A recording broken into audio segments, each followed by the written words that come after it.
Welcome to Newsbreak. Today we're looking at quite a mix: politics, global events, the economy, tech breakthroughs. Exactly. We'll try to connect the dots for you, making sense of some really key developments happening right now. Let's start with Congress. There's some real heat on the Department of Homeland Security. Yeah, I saw that. Formal disapproval, right? Accusations about blocking access to migrant detention centers. That's the core of it: blocking supervision visits and claims of partisan discrimination in who gets access. And there's a deadline attached? There is. July 18th, lawmakers are demanding compliance. It's quite forceful. How does this fit into the bigger immigration debate? It always seems to be simmering. Well, it connects directly. There's this proposal floating around, kind of a grand bargain idea. Okay, what's in it? It offers a path to legal residency for DACA recipients, the dreamers, and also for long-term undocumented folks. Long-term meaning. 5 years or more residency with no criminal record. But, and this is the key trade-off. There's always a trade-off. Exactly. In exchange for payments like substantial fees and a pretty significant boost in border security funding and measures.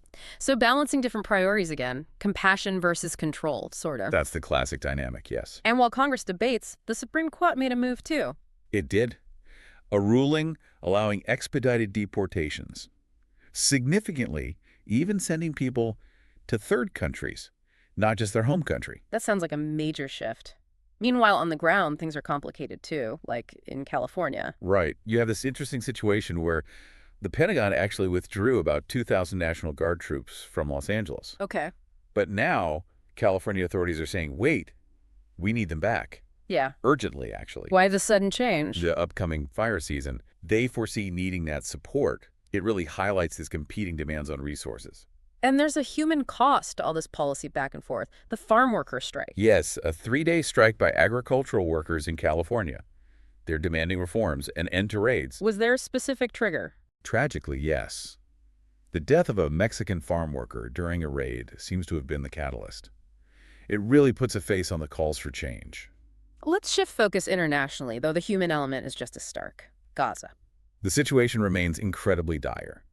There was a horrific incident at a food distribution site. The stampede. I read about that. Yes, apparently caused by tear gas being used.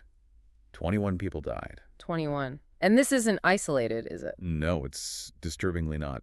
Reports indicate hundreds of Palestinians have died near these kinds of aid distribution points just since May. That's awful. And there's another incident involving an American. Yes, in the West Bank.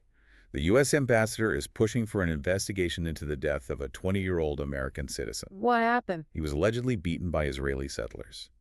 It adds another layer of complexity and tension.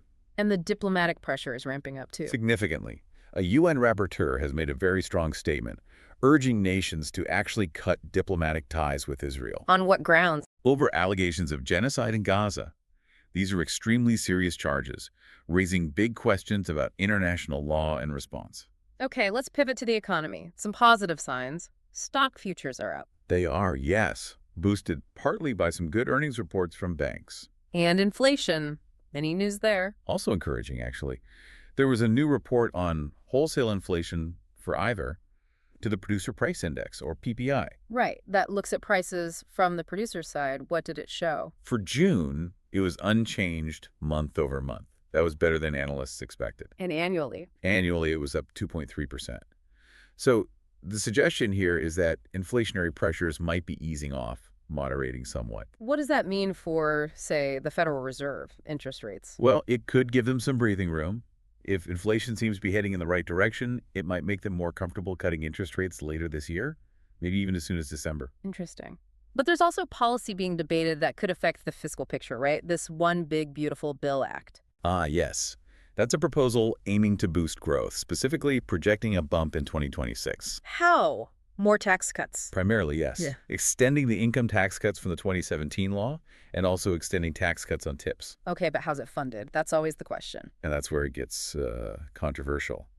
The funding relies partly on tariffs and also on cuts to some social programs. So stimulating growth now, but potentially adding to the deficit later. That's the projection. It could push the fiscal deficit up towards 7% of GDP around 2026, 2027. It really highlights that tension between short-term stimulus and long-term fiscal health. Let's switch gears again, technology. The investment in AI is just mind-boggling. It really is. You mentioned Pennsylvania, over $92 billion announced just there for AI and energy initiatives. What does that scale tell us? I mean, beyond just big numbers. It signals where the big bets are being placed, for sure. Major Department of Defense contracts are going to players like OpenAI, Google. It's becoming deeply integrated. But it's not just domestic investment, right? There's a global tech angle, too. Nvidia and China. Exactly. That's a fascinating example of the complex balancing act. Nvidia got approval to sell some of its advanced AI chips, the H20 model, to China. So selling cutting-edge tech to a competitor. Well, it's a constant calculation, isn't it? Weighing technological competitiveness, market access against national security concerns.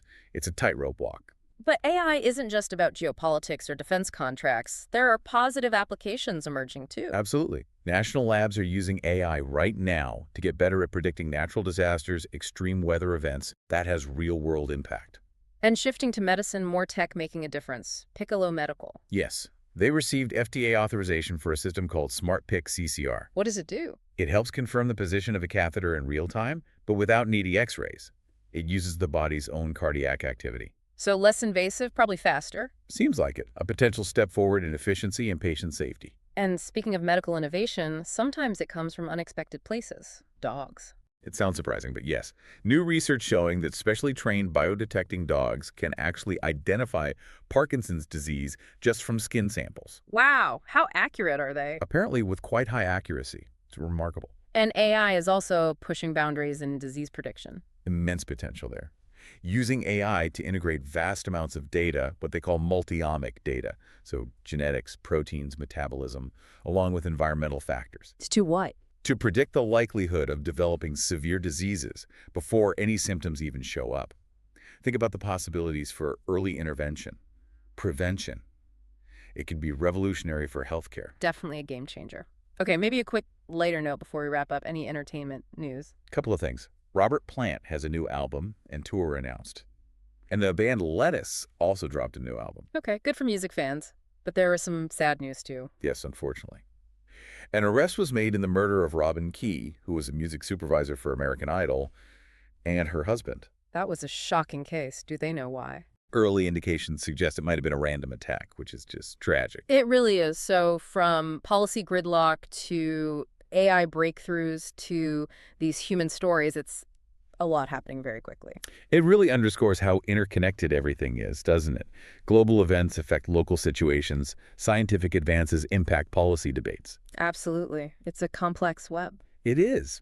And maybe the thought to leave with is how navigating this complexity requires looking beyond just the headlines. Understanding how these seemingly separate threads actually weave together. Which thread we talked about today do you think might have the biggest, maybe unexpected ripple effect down the line? Something to consider. A great question to ponder. Thank you for joining us today to explore these developments. Keep asking questions.